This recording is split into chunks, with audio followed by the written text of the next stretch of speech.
put down those weapons. This is mutiny. We are already punished, Sahib. This is the uprising of a people betrayed. We stand for India. In 1824, at the Barrackpore military cantonment in India, a sepoy named Bindi Tiwari stepped out of line. The British East India Company had ordered his regiment to march to Burma. Crossing the sea violated his high caste status, and the company refused to pay for overland transport. Tiwari demanded they cover the costs or double their pay to protect them from financial ruin. The British response was absolute. Commander-in-Chief Edward Paget arrived with overwhelming artillery fire. The mutiny was crushed, Tiwari was publicly hanged, and his body was left dangling from a tree for days to ensure every other soldier understood the price of defiance. Exactly 33 years later, in the spring of 1857, the scene repeated itself. In the very same Barrackpore parade grounds, another sepoy, Mangal Pandey, paced in front of the guardroom, armed and calling for his regiment to rise up. This is the pattern 1853 Enfield rifled musket. To load it, a soldier had to physically bite off the end of the powder cartridge. A rumor had swept through the ranks that these new cartridges were greased with cow and pig fat, a severe religious violation for both Hindu and Muslim soldiers. Pandey attacked 2 British officers before trying to take his own life. He survived, faced trial, and was hanged on April 8th. If history had repeated perfectly, Pandey's death would have ended the unrest. Another body on a tree. Instead, within weeks of his execution, regiments across the Gangetic Valley mutinied. The Mutiny of 1824 died with Bindi Tiwari.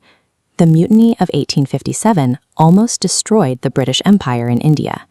To understand why, we have to look at what the East India Company did during those intervening 33 years to turn an isolated dispute into a subcontinent-wide revolution. By the 1850s, Governor-General Lord Dalhousie was aggressively expanding British territory.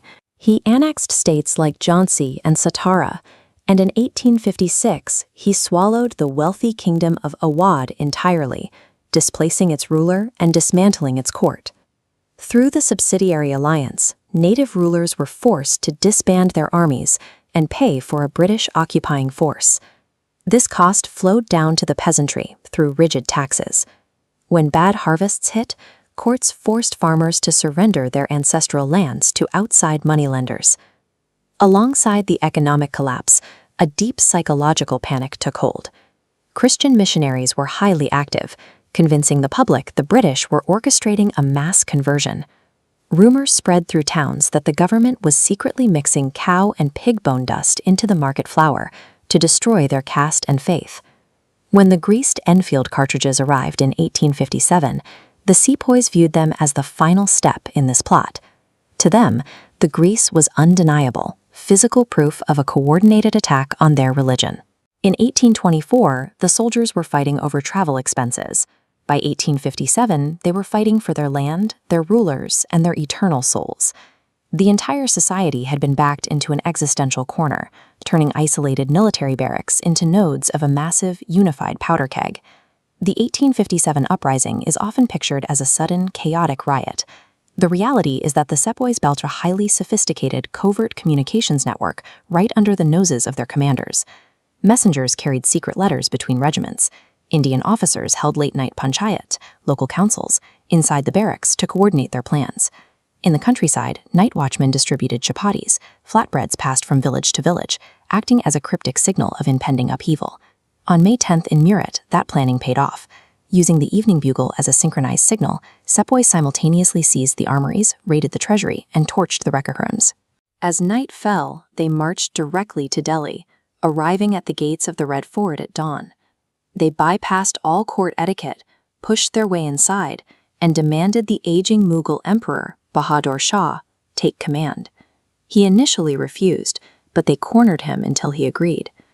By forcing the emperor's blessing, the sepoys gave a localized military mutiny the legal and spiritual weight of a nationwide war, providing a single banner for thousands of disparate rebels to rally behind. With the emperor's seal of approval, the military rebellion immediately spilled over into the civilian streets. Local leaders emerged everywhere.